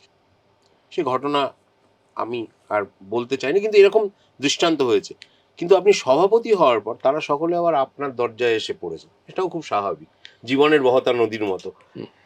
রবি ঠাকুর ধার করে বলি, তুমি কি তাদের ক্ষমা করিয়াছো? তুমি কি বেসেছো ভালো? দেখুন, আমি আবার বিশ্বাস করি, এটা আমার একদম মানে জীবন দর্শন, count your life by smiles not tears and count your age by friends not years. এটা যেমন একটা দিক, ঠিক এটাও ঠিক। আমরা সবাই এই যে আমরা পৃথিবীতে আসি না, এটা আমাদের একটা অবসর যাপন। আমরা এক জায়গা থেকে আসছি, আবার সেই জায়গায় বিলীন হয়ে যাব, বাদ বাকিটা পুরোটাই অবসর। এর মধ্যে প্রেম, ঘৃণা, বিচ্ছেদ, লোভ, প্রতিযোগিতা, সাফল্য, ব্যর্থতা, জয় পরাজয়, এই সমস্ত কিছু চলতে থাকে। এগুলোকে খুব বেশি যদি কেউ জামার মতো পড়ে থাকতে পারে, যে শার্টটা খুলে গেলেই শেষ হয়ে গেল, তাহলে সে ঠিক আছে। আর ভেতরে নিয়ে নিলে সমস্যা হয়। আপনারা ক্ষমতা এলে কি শুভেন্দু অধিকারী মুখ্যমন্ত্রী? আপনারা ক্ষমতা এলে কি শুভেন্দু কিন্তু অধিকারী মানে মুখ্যমন্ত্রী? বিধানসভার যারা বিধায়ক আসবেন তারা ঠিক করবে, কেন্দ্রীয় নেতৃত্ব ঠিক করবে। শ্রমিক দা, আপনি রাজ্য সভাপতি, কামন। রাজ্য সভাপতির কোনো ক্ষমতাই নেই মুখ্যমন্ত্রী তৈরি করার। মতামত দেওয়ার ক্ষমতা আছে। মতামত দিলে সেটা আপনাকে জানাবো কেন? সেই জন্য তো জিজ্ঞাসা করছি। শুভেন্দু অধিকারী একজন প্রতিষ্ঠিত স্বাভাবিক নেতা, ন্যাচারাল লিডার, তার গ্রহণযোগ্যতা আছে। দুটো আসনে জিততে চলেছেন। দুটো আসনে জিততে চলেছে। অবশ্যই। জিতলে কোনটা, আপনার কি মনে হয় ওনার কোনটা রাখা উচিত, কোনটা ছাড়া উচিত? নন্দীগ্রাম আর ভবানীপুরের মধ্যে, যেমন ধরুন নরেন্দ্র মোদী বড়োদরা আর বারাণসীতে দাঁড়িয়েছিলেন, দুটো জেতার পর উনি বড়োদরাটা ছেড়ে দেন, বারাণসীটা রেখেছিলেন। আমি তো ব্যক্তি স্বাধীনতায় বিশ্বাসী। আপনার কি মনে হয় কোনটা ছাড়া উচিত ওনার? আমার এখানে মনে হওয়ার কিছু নেই, আমার একটাই মনে হয় যে শুভেন্দুর উপরেই ছেড়ে দেওয়া উচিত, কোনটাও রাখবে। আপনি না খুব এড়িয়ে যাচ্ছেন শ্রমিকদা, আপনি খুব ডিপ্লোম্যাটিক হয়েছেন। না, ডিপ্লোম্যাট এরকম কোনো ব্যাপার নয় এটা। আচ্ছা, শুভেন্দু, আমার একটা অদ্ভুত লেগেছে, শুভেন্দু একটা প্রকাশ্য সভায় কিছুদিন আগে বলেছেন সেকুলারিজম নিপাত যা। আপনি এটা সমর্থন করেন? তাহলে একটা গল্প বলতে হয়। হ্যাঁ, বলুন গল্প। আমি কিন্তু এইটা বলুন যে সমর্থন করেন কিনা। আমি চেন্নাই গেছি একটা মানে পারিবারিক অনুষ্ঠানে, তো সেখানে আমাদেরই যাদের বন্ধু বান্ধবের মধ্যে একজন বললেন, সে সেখানে চাকরি করে আর কি, চৌপদে প্রতিষ্ঠিত, বললেন যে একটা জায়গায় যাবি, আজকে একটা খুব ভালো সেমিনার আছে, ওখানে কোশ্চেন করার সুযোগ আছে, আমাকে ইনভাইট করেছে, তোকে নিয়ে যেতে পারি। ওই তখন একটা নেশন ওয়াইড একটা ডিবেট চলছিল, cultural nationalism versus pseudo secularism. আমাদের দলেরও বক্তা ছিলেন সেখানে। তো সেখানে গিয়ে মণিশঙ্কর আইয়ার গেছেন, কংগ্রেসের মণিশঙ্কর আয়ার বলছে। তো মণিশঙ্কর আয়ারের প্রথম বক্তৃতাটা আমার শব্দগুলো মনে আছে এখনো, আর সেটা ওয়াইডলি সারা দেশে সার্কুলেটেড হয়, এমনকি এই হাউস মানে আনন্দবাজার হাউসও ছাপিয়েছে তাদের, যে I Manishankar Aiyar, born in a respected Brahmin family, I left my sacred thread, married to a Christian girl, eat beef, I am secular. তো এই সেকুলারিজমকে যদি কেউ নিপাত যেতে বলে, বা সেই আঙ্গিকে সে বলে, সেখানে যদি বলে থাকে, তাহলে সেটা বলতে পারে। আপনি এই কথাটা কোনোদিন বলবেন? আপনি এই কথাটা কোনোদিন বলবেন সেকুলারিজম নিপাত যাক? প্রথম কথা, সেকুলারিজম শব্দটা, সেকুলার শব্দটাই তো আমাদের আপত্তি। নিপাত যাক তো ওটা তো মানুষই নিপাত দিয়ে দেবে, সেকুলারিজম শব্দটাই তো আপত্তি। সেকুলারিজম শব্দের উৎপত্তি স্থল, উৎপত্তির প্রাসঙ্গিকতা এবং উৎপত্তির আঙ্গিক এবং সেই ভূমি, সেটা কোনো ক্ষেত্রেই ভারতবর্ষের জন্য প্রযোজ্য নয়। বদলে দিতে হয় সংবিধান। তো আপনি জোর করে বদলেছেন, 42nd অ্যামেন্ডমেন্ট, অগণতান্ত্রিক ভাবে স্বৈরতান্ত্রিক রূপে আপনি সংবিধানে সেকুলার এবং সমাজতন্ত্রী শব্দটা ঢুকিয়েছেন, যেখানে ভারতবর্ষে যেটা নিয়ে কোনো বিতর্ক হয়নি। এই ভূমিতে, এই মাটিটা বহুত্ববাদের মাটি। এই মাটিতে একদিকে যেমন বলা হচ্ছে যে ব্রহ্ম সত্যং জগন মিথ্যা, জীব ব্রহ্মৈব নাপার, ব্রহ্মকে যেমন বলা হচ্ছে অবাং মনস গোচর, আবার একই সঙ্গে বলা হচ্ছে অন্নং ব্রহ্ম অন্নং বহুকূর্পিত। এটাই ভারতবর্ষের মাটি। এখানে নতুন করে কাউকে সেকুলারিজম শেখানোর প্রয়োজন নেই। সেকুলারিজম শব্দের সঙ্গে ভারতাত্মার কোনো সম্পর্ক নেই। ভারতবর্ষের দেশ একম সদ্বিপ্রা বহুদা বদন্তির দেশ। এই দেশ শৃণ্বন্তু বিশ্বে অমৃতস্য পুত্রার দেশ। এই দেশ শান্তির বাণী শোনানোর দেশ। এই দেশ যুদ্ধের দেশ নয়, বুদ্ধের দেশ। এই মাটিকে কাউকে নতুন করে কিছু শেখাতে হবে না। অতএব সেটাকে নিপাত যেতে বলতে হবে। আপনি নিপাত যাক শব্দটাকে, এই প্রচন্ড তাপ উত্তাপ, বিভিন্ন সংঘর্ষ দেখা, শুভেন্দু অধিকারী ভেবে দেখুন তো, একজন বিরোধী দলনেতা, তাই জন্য তো বেশি দায়িত্বশীল হওয়ার প্রয়োজন নয়। প্রয়োজন আছে তো, কিন্তু সে তো আর রক্ত মাংসের মানুষ। শুভেন্দু অধিকারী তো একটা রক্ত মাংসের মানুষ দিনের শেষে। শুভেন্দু অধিকারী তো কোনো রোবট নয়।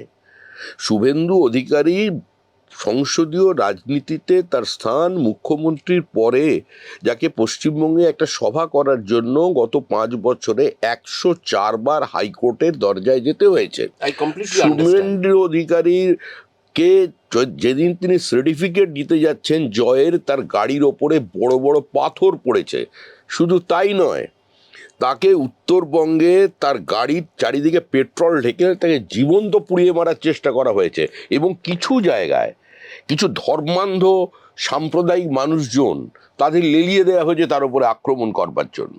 তো সেই আঙ্গিক থেকে, সেই উত্তাপ থেকে সে একটা শব্দ বলেছে, সেটাকেই বিজেপির ন্যারেটিভ বলে সেট করে দেওয়া ঠিক নয়। Very good. এ বিষয়ে ওর সঙ্গে আপনার কোনো আলোচনা হয়েছে এই বক্তব্যের পর? আপনি রাজ্য সভাপতি, আপনি তার অগ্রজও বটে, তিনি আপনার অনুজ প্রতিম। হ্যাঁ, এই বিষয়ে আপনার সঙ্গে ওনার কোনো আলোচনা হয়েছে? প্রয়োজনই নেই আলোচনা করুন। He is matured enough. কোন প্রেক্ষিতে কোন কথা সে বলেছে সেটা সিঙ্গেল লাইন কোটেশন হয়ে গেছে। সেকুলারিজম নিপাত যাক। শ্রমিকদা, দীঘায় জগন্নাথ ধাম হয়েছে, হুম। নিউ টাউনে দুর্গাঙ্গন, শিলিগুড়িতে মহাকাল মন্দির ইত্যাদি হচ্ছে। বিজেপির পাঠ্যক্রমের মন্দির রাজনীতিতে তৃণমূল থাবা বসিয়েছে বলে কি বিজেপিকেই মাছ হাতে রাস্তায় নামতে হচ্ছে? দেখুন, বিজেপির যারা মাছ হাতে রাস্তায় নেমেছে তারা ভুল করেছে, আমি বলেছি তারা ভুল করেছে। আমার প্রয়োজন ছিল না কোনো। Exactly, that's my point. কিন্তু তার থেকেও বড় আপনার কাছে ইনফরমেশন নেই যে জগন্নাথ দেবের পরিবারে প্রচন্ড অশান্তি। বলরাম সুভদ্রা ক্ষিপ্ত। ওই যে পাশাপাশি দেখেন না, জগন্নাথ বলরাম সুভদ্রা দাঁড়িয়ে আছেন, ওরা এক প্রচন্ড অশান্তি, পারিবারিক অশান্তিতে ভুগছেন। জগন্নাথ দেবকে গিয়ে বলা হলো তুমি চলো। জগন্নাথ দেব বললেন কোথায়? বললেন দীঘায়। বলে কেন, এখানে কি অসুবিধা? বলছে এখানে তোমার ঘুমের অসুবিধা হচ্ছে, দীঘার সমুদ্র শান্ত, এটা রাত্রিবেলা ডাকে। কারণ কালীঘাটের মা কালী আরজি করার পরে ফাইল রিজেক্ট করে দিয়েছেন, বলে আমাকে আর বিরক্ত করো না, আমি পারবো না, এরপর আমার পুজো বন্ধ হবে, আমি আর নিতে পারছি না ভার। তো জগন্নাথ দেব বললেন কি করে যাব? তখন না, আমি তো সরকারি টাকায় তো বানাচ্ছি, কিন্তু মন্দির মসজিদ তো বানাতে পারি না। জগন্নাথ দেব কালচারাল সেন্টার। এবার জগন্নাথ যেই মাত্র প্রবেশ করলেন বললেন এটা ধাম, এটাও ধাম, ওটাও ধাম। তো এবার জগন্নাথ, এবার বলরাম সুভদ্রা বলছেন যে তুমি তৃণমূলকে চিনলে না, তুমি তৃণমূলকে চিনতে পারলে না, আমি বারবার বারণ করেছিলাম। জগন্নাথ দেব বলছেন আরে আমাদের দেবতাদের মধ্যে লবিং আছে, খুনসুটি আছে, নারদের গন্ডগোল লাগানো আছে, কিন্তু মানুষ যে দেবতাকে টুপি পরিয়ে দিতে পারে এত বড় প্রতিভাবান আমি কোনোদিন আগে দেখিনি। তাই জগন্নাথ দেবকে সাক্ষী রেখেই ওই তাম্রলিপ্ত স্বাধীন সরকারের মাটিতে, দেশপ্রাণ বীরেন শাসমলের মাটি, সর্বাধিনায়ক সতীশ সামন্তর মাটি, সুশীল ধারার মাটি, মাতঙ্গিনীর মাটি, ক্ষুদিরামের মাটি, বিদ্যাসাগরের মাটিতেই তৃণমূল সরকারের বিসর্জন হয়ে যাবে। 26-এর নির্বাচন তৃণমূল সরকারের মাছ হাতে বিসর্জন। রাস্তায় নামতে হবে না। আরে না, মাছ তো আমরা ধরিনি। মানুষ যখন ডোবে না তখন খড়কুটো ধরে বেঁচে থাকতে চাকতে চায়। রাকেশ সিং মাছ আরে হাতে নিয়ে মাছ রাস্তায় হাতে নিয়ে বেরিয়েছে। বেরোতে দিন না। রাকেশ সিং এর উপর অনেক আক্রমণ হচ্ছে। বিষয়টা হচ্ছে মুখ্যমন্ত্রী আক্রমণ হচ্ছে বলেই কি আচ্ছা, সবার বোকা বোকা কাণ্ড করতে হবে শ্রমিকদা? আচ্ছা, আপনি এক একটা স্ট্রে ইনসিডেন্টকে কেন নিয়ে আসছেন? আপনি এটা দেখছেন না যে তৃণমূল কতটা পলিটিক্যালি ব্যাংক্রাফ্ট হয়ে গেলে মাছ নিয়ে আসে পর্যন্ত? আমরা তো বলেছি যে 6 তারিখ বিকালবেলায় মুখ্যমন্ত্রীর বাড়িতে ছোট মৌরলা তাজা মাছ পাঠাবো, এবং 6 তারিখ কোনো সংঘর্ষ নয়, বোমা নয়, বাড়ি ভাঙা নয়, গুলি নয়, বন্দুক নয়, দুপুরবেলা মাছ ভাত খাবে একসঙ্গে বিজেপি তৃণমূল কংগ্রেসের কর্মীরা বিভিন্ন পাড়ায় পাড়ায়। এটা তো আমি বলছি। আর আমি এটাও বলছি, যখন মানুষ ডুবে যায় না, খড়কুটো ধরে বেঁচে থাকতে চায়, এবং তৃণমূল কংগ্রেস মাছের লেজ ধরে বেঁচে থাকতে চাইছে, কি করতে পারি? আচ্ছা, আপনার খুব দামি কলমের শখ। না না, দামি শব্দটা বলা ভুল। কলমের শখ আপনি কোনোটাই আমার কেনা না, আমার দেওয়া। হ্যাঁ, সেটাই এবং আপনি যদি এটা দেন আমি নেবো, ওই গিফটটা নিয়ে। লিনেনের শার্টটা না, পরেন? লেনের শার্ট আমি পরি না, কোনো কোনো সময় পরে ফেলি। মানে কেউ দিয়েছে না, আজকে পড়েছে, এটা আমার বোন দিয়েছে, ভাই ফোটা। আপনি তো বেশ ভোগী মানুষ মনে হচ্ছে।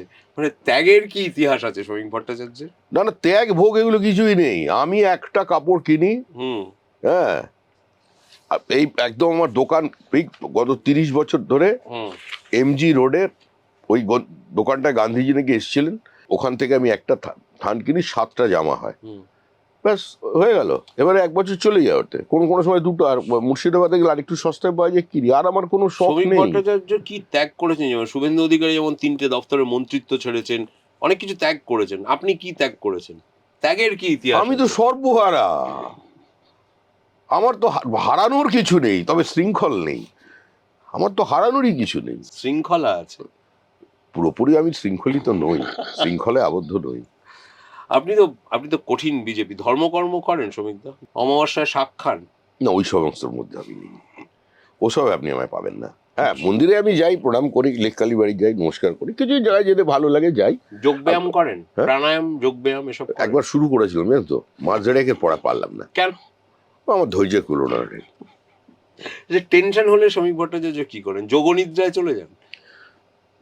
যেতে পারলে ভালো হতো। না, আমরা তো মানে আমাদের মতোই নাকি, মানে আমরা টেনশনে খুব যোগনিদ্রায় চলে যাই, না, না, পলিটিক্যাল টেনশন বা ইত্যাদি। না, টেনশন তো পলিটিক্সে থাকলে একটু টেনশন থাকেই। শ্রমিকদা, প্রচার পর্বে দুপক্ষ থেকেই হুঁশিয়ারি আসছে।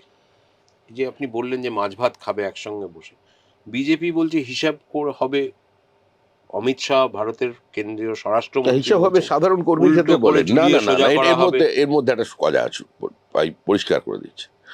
অমিত শাহ বলেছেন যারা বিজেপি নিরপরাধ কর্মীকে খুন করে গেছেন এবং পশ্চিমবঙ্গ পুলিশের সহায়তায় আজকেও অধরা আছে, পাতালে থাকলেও তাদের খুঁজে বার করা হবে এবং আইন অনুযায়ী তাদের শাস্তি দেওয়া হবে। আপনি শব্দ দেখবেন, এর বাইরে একটা শব্দ বলেন। এক, দুই, যে উল্টো করে নিরপরাধ, ঝুলিয়ে সোজা করা হবে বলেছেন কে বলেছেন? অমিত শাহ হ্যাঁ, বলেছেন। ঠিকই বলেছেন। উল্টো করে ঝুলি সোজা করবেন না। একমাত্র ছেলে প্রসেনজিৎ দাস, তাকে কি করা হলো? তাকে মেরে গলায় ফাঁস দিয়ে তারই বাড়ির বারান্দায় রেখে দেওয়া হলো। মা ছাতু শরবত বিক্রি করেন, হুম। বাবা শয্যাশায়ী, প্যারালিটিক। মেরে দেওয়ার পরে ছাতুর যে দোকানে যে ট্রলিটা রাখা আছে বাগুইহাটিতে, সেটার উপরে মলত্যাগ করে চলে এল লোকচত্বর। অত্যাচারের পরিসীমাটা বুঝুন। এরপরে তার তো হুমকি আছেই, যারা মারলো তারাই আবার তার সৎকার করলো। আমরা কেউ ধারে কাছে ঘেঁচতে পারলাম না। তার মা কোভিডের লাইনে দাঁড়িয়েছে, ইঞ্জেকশনের নেবে, কোভিডের লাইন, ভ্যাকসিন নেবে, টিকাকরণ। এবং সে ভদ্রমহিলা বলছেন আমার একমাত্র ছেলে চলে গেছে, আমার বাঁচার কোনো ইচ্ছা নেই, কিন্তু আমায় বাঁচতে হবে, নাহলে আমার স্বামী জল না পেয়ে মারা যাবে। তাকে তৃণমূলের একজন নেত্রী বলছেন যে আমাদের বিরুদ্ধে কেস করেছিস আর আমাদের দেওয়া টিকা নিতে এসছিস, বেরো এখান থেকে, ঘাড় ধাক্কা দিয়ে বার করেছে। তারপর কি মনে হয় শুনে, কি করা উচিত এদের সঙ্গে? সভ্য সমাজে এগুলো হওয়া উচিত নয় সঠিকতা। যেখানে আইনের শাসন আছে, ভারতবর্ষের সেখানে হওয়া কোথাও উচিত। নেই। বিহার, উত্তরপ্রদেশ তাদের ভোট সংস্কৃতি থেকে বেরিয়ে আসতে পেরেছে। আমরা রাজনীতির বক্তৃতায় যে ভাষা ব্যবহার করছি, এটা কি কাঙ্ক্ষিত? এক্স্যাক্টলি। এই যে তৃণমূল বলছে ডিজে বাজবে ভোটের পর, আমার আমার না না, আমি তো প্রশ্নটা বলেছি হচ্ছে এটা। যে ওরা যে বলছে ভোটের পরে ডিজে বাজবে, রবীন্দ্রসঙ্গীত, এমনি তো রবীন্দ্রনাথ পরে চমকে চমকে উঠছেন দেখে অবস্থা এখন। তা বলছে রবীন্দ্রসঙ্গীতে চলবে, ডিজে বাজবে। আমি শুনলাম একজন বলেছেন উত্তরাধিকারী দলে, আমি বলেছি এটা ঠিক হবে না। বলছেন অমিত শাহ যদি থাকতেই হবে 4 তারিখ, যদি থাকে, ক্ষমতা যদি থাকে, অমিত শাহ থাকবেন না। 4 তারিখ অমিত শাহ কলকাতায় থাকবেন না, আমরা গ্রিন করিডোর করে তাকে নিয়ে দমদম এয়ারপোর্টে পৌঁছে দেবো, দিল্লি থেকে অমিত শাহর সঙ্গে দেখা করে আসবেন। পশ্চিমবাংলাকে আর নির্বাচনোত্তর হিংসা দেখতে হবে না বিজেপি ক্ষমতায় এলে। বিজেপি ক্ষমতায় এলে নয়, বিজেপি ক্ষমতায় আসছেই। বিজেপি হিংসা মুক্ত পশ্চিমবঙ্গ চায়, পশ্চিমবঙ্গের রাজনৈতিক সংস্কৃতি বদল করতে চায়। আমরা দুর্ভাগ্যবশত যে রাজনৈতিক সমাজের বাসিন্দা হয়ে গেছি, তার থেকে মুক্তি দিতে চায়। আমরা এখানে বিনিয়োগ চাই, ভারী শিল্প আসুক সেটা চাই, কৃষি শিল্পের সহাবস্থান নয়, শিল্পে কৃষকের যারা জমি নেবে তার অংশীদারিত্ব চাই। আমরা মেধাকে পরিযায়ী বানাতে চাই না। কার্যত আমাদের রাজ্যটা তো একটা বড় বৃদ্ধাশ্রম হয়ে গেছে। এখানে শিল্প পরিযায়ী, পুঁজি পরিযায়ী, মেধা পরিযায়ী, ছাত্র পরিযায়ী, শ্রমিক পরিযায়ী, কৃষক পরিযায়ী। এই পরিযায়ী রাজ্যটাকে আমরা বদলে দিতে চাই। একেবারে শুরুর কথায় ফেরি, আপনারা ক্ষমতায় এলে কি এই শ্রমিক লাইন চালু থাকবে না আগের মতো হয়ে যাবে আবার? আমি যেটা কথা বলছি সেটা পার্টিরই লাইন, পার্টির বাইরে আমি জীবনে কোনো শব্দ বলি না। আমি পার্টিরই শ্রমিকও তো প্রোডাক্ট। পার্টিরই লোক, শ্রমিকও তো পার্টিরই প্রোডাক্ট। আমি তো শ্রমিক লাইন তো পার্টির পার্টিরই লাইন, পার্টির লাইন, এটাই চালু, শ্রমিক এটাই লাইনই পার্টির চালু লাইন, থাকবে। এটাই লাইন। একটু সহিষ্ণু, একটু বিজেপির সবসময় সহিষ্ণু। নাগরিক সমাজের সঙ্গে সখ্য, একটু যোগাযোগ, বাঙালি সংস্কৃতির সঙ্গে একটু যোগাযোগ। উম, বাঙালি সংস্কৃতির সঙ্গে তো বিজেপির যোগাযোগ আছে। কেউ কেউ জোর করে মানে ওই ডিজে দিয়ে বাঙালি সংস্কৃতিকে গ্রাস করতে চেয়েছে। আমি একটা যদি প্রশ্ন করি সাংবাদিক হিসেবে আপনাকে, যে আপনি আপনার ছাত্রাবস্থায় বা আজ থেকে 15 বছর আগেও এই যে পাড়ায় পাড়ায় রবীন্দ্র নজরুল সন্ধ্যা দেখতেন, এই যে পশ্চিমবঙ্গ সরকারের বিভিন্ন জায়গায় যে সুকান্ত মঞ্চ, রবীন্দ্র মঞ্চ, আমরা রসুন উৎসব বলতাম, হ্যাঁ, রবীন্দ্র সুকান্ত হুম, নজরুল। যাই হোক, সেটা এগুলো হচ্ছে এখন, দেখতে পান না, দেখতে পাই না। এইটা ফেরাতে হবে। সমিতার র্যাপিড ফায়ারে যাচ্ছি। হুম। রবীন্দ্রনাথ না জীবনানন্দ? দুজনেই। জ্যোতি বসু না মমতা বন্দ্যোপাধ্যায়? একজনও না, রাষ্ট্রীয় স্বয়ংসেবক সংঘ না রামকৃষ্ণ মিশন? প্রথমটাই। অবসরে বাড়িতে আড্ডা না বই পড়া না সিনেমা দেখা নাকি কারোর সঙ্গে একান্তে সময় কাটানো? ওটা সব তালগোল পাকানো, মিশিয়ে গোল হয়ে আছে, ওটা মিলেমিশে একাকার। অবসর আছে, অবসর আছে। আমি তো বিশ্বাস করি মানুষের জীবনে টাই অবসরের। আমরা যেখান থেকে আসি এবং যেদিন চলে যাই, মাঝখানটা আমরা অবসর সময় কাটাই। দল ক্ষমতা এলে মুখ্যমন্ত্রিত্ব না রাজ্য সভাপতিত্ব? আপনার কি মনে হয় এ ধরনের কোনো দৌড়ে আমি আছি? আমার চেহারা দেখে মনে হয় আমি দৌড়াতে পারবো? চেহারা দিয়ে কি হয়? আমার মাথা কাছে দিয়ে হয়। আমার কাছে একমাত্র লক্ষ্য হচ্ছে এই মুহূর্তে পশ্চিমবঙ্গে বিজেপির সরকার তৈরি করা। সেটা প্রথম এবং সেটাই শেষ। অটল বিহারী বাজপেয়ী না নরেন্দ্র মোদী? দুজনেরই প্রেক্ষিত ভিন্ন, আঙ্গিক ভিন্ন, এবং দুটোই দুই প্রজন্মের। অটল বিহারী বাজপেয়ী তিনি আমাদের দেহ মনে সর্বত্র জায়গায় বিরাজ করছেন, এবং শুধু আমাদের নয়, দেশের প্রধানমন্ত্রীর মনে। সুতরাং অটল বিহারী বাজপেয়ীর সঙ্গে নরেন্দ্র মোদীর তুলনা করা যায় না। নরেন্দ্র মোদীর অন্তরের অন্তঃস্থলে অটল বিহারী প্রতিষ্ঠিত। লালকৃষ্ণ আডবাণী না অমিত শাহ? লালকৃষ্ণ আদবানি তো অমিত শাহর প্রেরণা। শ্রমিক ভট্টাচার্যের কাছে কে বেশি প্রেফারেবল? আমি লালকৃষ্ণ আদবানিকে অত্যন্ত ঘনিষ্ঠভাবে দেখেছি, আদবানিজিকে। সেই জন্যই এখন জিজ্ঞাসা আদবানি করছি। আছেন, মাফ শাহকেও- করবেন, অমিত শাহকে দেখেছি। লালকৃষ্ণ আদবানির রাজনীতি, তার রাজনৈতিক দর্শন, তার মানে দল পরিচালনা, এবং তিনি যে যুগে রাজনীতি করেছেন সেটা ভিন্ন ছিল। অমিত শাহ যখন করছেন, আমি এটুকুনি বলতে পারি যে স্বাধীন ভারতের ইতিহাসে অমিত শাহ থেকে বড় ভোট স্ট্র্যাটেজিস্ট কেউ জন্মগ্রহণ করেনি। রাহুল গান্ধী না অভিষেক বন্দ্যোপাধ্যায়? ওরা নিজেদের মধ্যে লড়াই করে ঠিক করে নিক, তারপর আমি হাত তুলে দেবো। কে বেশি কালারফুল, মদন মিত্র না দিলীপ ঘোষ? আরে ও লাভলি, মদন দার থেকে কালারফুল কেউ আছে নাকি? মদন দাই, ও দিলীপ ঘোষ ধারে কাছে যেতে পারবে না এই ব্যাপারে, আর যেতেও দেবো না। আমি যেতে চাইলে আটকে দেবো। কে বেশি স্মার্ট, মহুয়া মৈত্র না সায়নী ঘোষ? সেভাবে তো কোনোদিন দেখিনি, আমি বলতে পারবো না। তো কিভাবে দেখেছেন? পরের বার দেখবার চেষ্টা করো পার্লামেন্ট।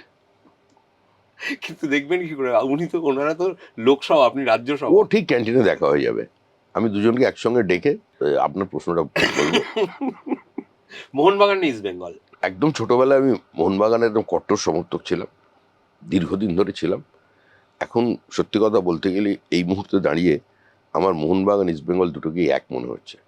কারণ এখন স্বাভাবিকভাবেই ক্লাবের মালিকানা যে জায়গায় চলে গেছে, ওই শিশুকালের আবেগটা এই মুহূর্তে নেই। তবে ইস্ট বেঙ্গলকেও আমি একটা অন্য আঙ্গিকে দেখি। ছিন্নমূল মানুষের আকাশ ছোঁয়ার স্বপ্ন, এটা যাদের ক্যাচ লাইন। আবার সেই ক্লাব থেকেই যখন একজন বলেন যে পশ্চিমবঙ্গের জন্মদিন 1 বৈশাখ, তখন সেটা আমায় ব্যথিত করে। কোন আইনসভা বেশি পছন্দ শ্রমিক ভট্টাচার্য, বিধানসভা না সংসদ? কারণ আপনি বিধায়ক হয়েছেন, আপনি এখন সাংসদ। দেখুন, আমি তো রাজ্যসভার সদস্য, বিলটা একটু পরে আসে, তো পছন্দ অপছন্দের কথা বলতে পারছি না। তবে দুটোই আমার বেশ ভালো লেগেছে। স্বচ্ছন্দ কোথায় বেশি পছন্দ? আমি না তো হয় নাই বললাম। না, পছন্দ বা স্বাচ্ছন্দ্যের বিষয়টা নয়। বিষয়টা হলো, আমার কাছে তো পশ্চিমবঙ্গ বিধানসভায় সেরকম কোনো সুযোগ ছিল না। আমার 4 মিনিটের একটা সময় থাকতো, আমি একা ছিলাম। বিধায়ক ছিলেন। তাপস রায় খুব চেষ্টা করে শোভনদেব চট্টোপাধ্যায়ের থেকে আমাকে 1 মিনিট সময় বার করতেন, আমার জন্য লড়াই করতেন তখন তাপস রায়। আর সূর্যবাবু, তার বিশেষ বিশেষ দিনে সূর্যবাবু নিজের সময় থেকে আমাকে 2-3 মিনিট সময় দিতেন। তার জন্য আমি ওনার কাছে কৃতজ্ঞ। ওই জন্যই আপনাকে বামপন্থী বিজেপি বলে। যদি বামপন্থী বিজেপি বলে তাহলে সেই বামপন্থীদেরকে যে আহ্বান করছি অন্তত তৃণমূলটাকে সরান এই নির্বাচনে। আমি তো আবেদন করছি বামপন্থীদের কাছে। শ্রমিকদা, অনেক ধন্যবাদ, থ্যাংক ইউ ভেরি মাচ।